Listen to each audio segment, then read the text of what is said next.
Good morning, everyone. It's Thursday, July 23rd. It is the second day of the month of Menachem Av, and we find ourselves now really fully in the 9 days period. Of course, we have heightened restrictions in terms of enjoyment, water activities, pleasure trips, pleasure purchases, etc. Leading up to Tisha B'Av. This coming Shabbos is Shabbos Chazon, which we'll discuss a little bit more tomorrow. But our shul services go on, and again, we ask everybody to please contribute and take part in our virtual campaign until we have our live celebration, again honoring Barbara and Andy Hutter for their so many years of service as the original family here in Eitz Chaim, and also giving recognition and thanks to Yoni Glad for his 10 years of service as our youth director. Please continue to daven for Refuah Shalema for all those who need in Klal Yisrael, in our community, Mordechai ben Elka, Rav Rafal Zev ben Rickel, Noah Alice Balelach Esther, Gittel Basara, Rezel Basara, again, and all those who need our prayers and our healing, especially during this time of the 9 days. The Tisha B'Av schedule is going to be released later this afternoon. Just to let everybody know, of course, we'll have the services will take place inside the main sanctuary, but both Eicha and Kinos at night and Kinos in the daytime will be streamed live on Zoom as well. So if those who are not ready to come back inside, we're going to do it inside not only because of the heat, but since we'll be sitting on the floor, obviously we're not going to sit outside on the concrete, so we'll sit inside in the main sanctuary. Again, please remember to sign up for the services, and we are hard at work already planning the high holidays. You're going to receive a survey very, very soon, very shortly. So I ask everyone to please fill it out accordingly, because we're trying to plan accordingly in this very unusual year of Corona, as we're going to have to figure out how we're going to do Rosh Hashanah and Yom Kippur. The sponsor today for the video, Diane and Herbie Mautner. Today, Diane is observing the yahrzeit for her father, Isaac Zayat, Yitzchak ben Menachem, and I wanted to share a Dvar Torah, again, in his memory, in his honor. And Diane, your father's neshama should have an aliyah. And I never got to know him, but Tibadla, I got to know your mom, and your mom is amazing. I love her because she teaches me Spanish, but she's also such a pleasure always when we see her, always a smile on her face, and I could see exactly where you get it from. This week, yesterday actually, on Rosh Chodesh Menachem Av, was the yahrzeit of Aharon HaKohen. You'll say, like, what's the big deal? I mean, we have a yahrzeit every day. If you look on any calendar, if you look on any plaque, you'll see a yahrzeit that takes place any day. But what's interesting is that it's the only yahrzeit that's mentioned in the Torah. And it was actually in last week's Parsha.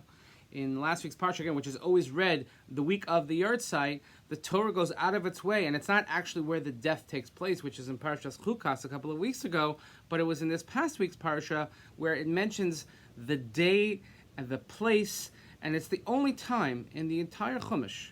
We don't know Moshe Rabbeinu's yahrzeit. We have to figure that out going backwards and doing some calculations. But the exact date where it tells us that on the first day of the month of Av, in the last year in the desert, that's when Aaron HaKohen died.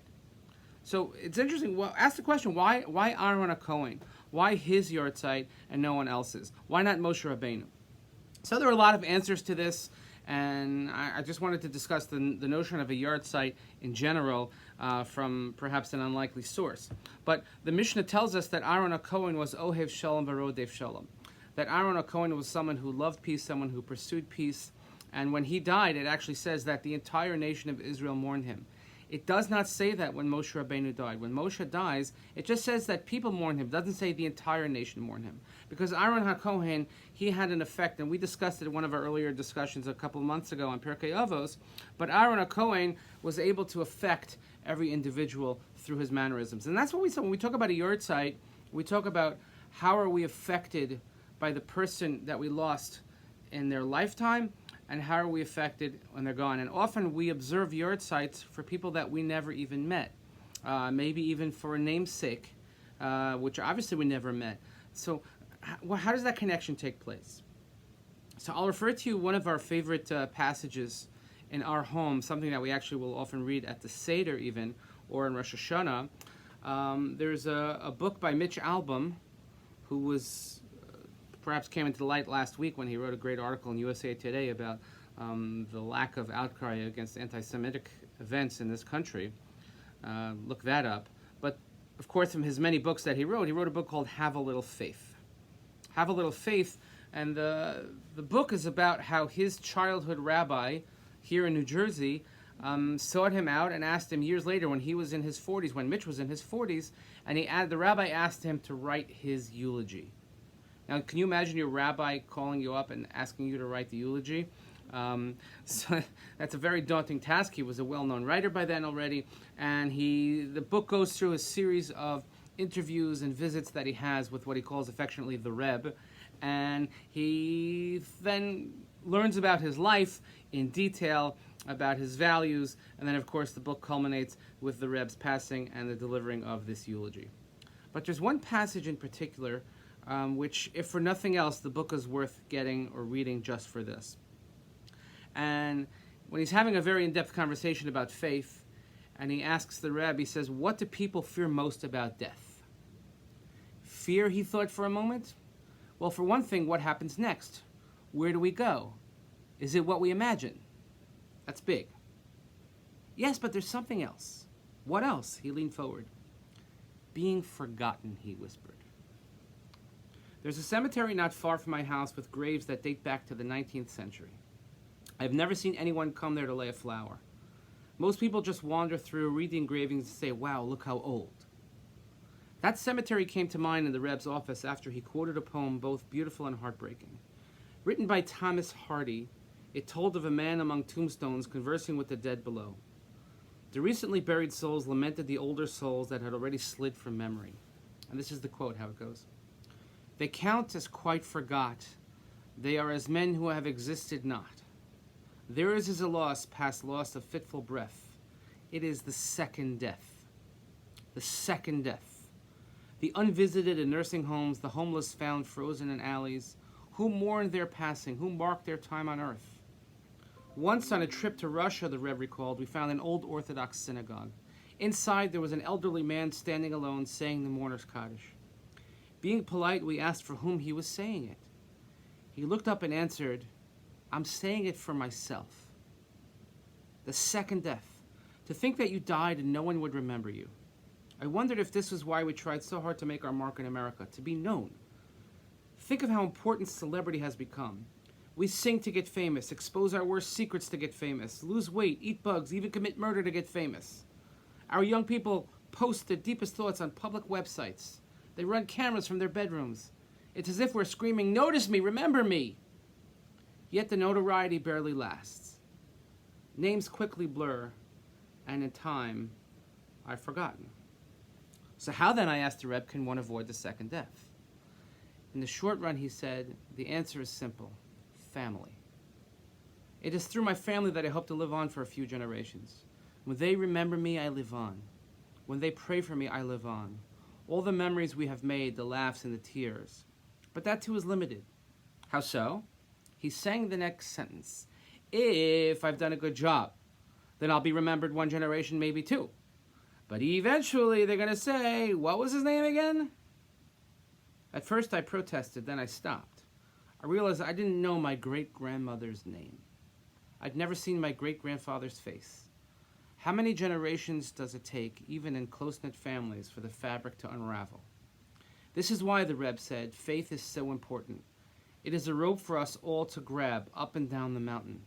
I may not be remembered in so many years, but what I believe and have taught about God, about tradition, that can go on.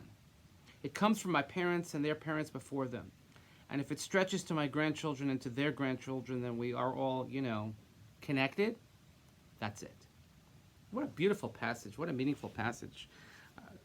Diane and Herbie, and Diane, as you remember your dad, that's exactly what you're doing, family. And saying that, here's a way that we can perpetuate his name, perpetuate his memory. Yitzchak ben Menachem, may his neshama have an aliyah. During this very testing period, during this trying time, we've probably had a long time to think about our mortality, to think about where we stand in the world, to think about who we are. We also want to think about what's going to happen after us. What's going to be there after us? This is the time to invest in your family, to invest in your tradition, to invest in making sure that people know not only who you are, what your name was, but they knew what you stood for and they knew what your values were. I say this all the time to people. I said, you know what? Make sure you know the Hebrew names in your family. You'd be amazed at how many people, one or even two generations back, cannot remember the Hebrew names. That's why we put up plaques. That's why we have ways to perpetuate memories. That's why we make dedications. This is just yet another avenue in which we can perpetuate the memory and we can prevent that second death from happening oh so quickly. So on the yahrzeit of Aharon HaKohen, on the yahrzeit of Isaac Zayat, again, may the neshamas have an aliyah. We're still talking about Aharon HaKohen. We're still perpetuating his values because that's what we do as a people. That's what we do as a nation. We do so in our own families. We do so in our expanded families. So let's think about this during this difficult period for the Jewish people during the 9 days as we head to Tisha B'Av. And let's think about ways of building things, perpetuating things in a time when we're sort of thinking about destruction and thinking about what we have lost. Let's think about what we can gain during this period. So again, thank you, Diane and Herbie. Diane, your father's neshama should have an aliyah. We should only have smachot. May we continue to see beautiful nachas from your wonderful family. And we thank you for perpetuating your father's memory and for teaching us all this very, very important lesson. Have a good day.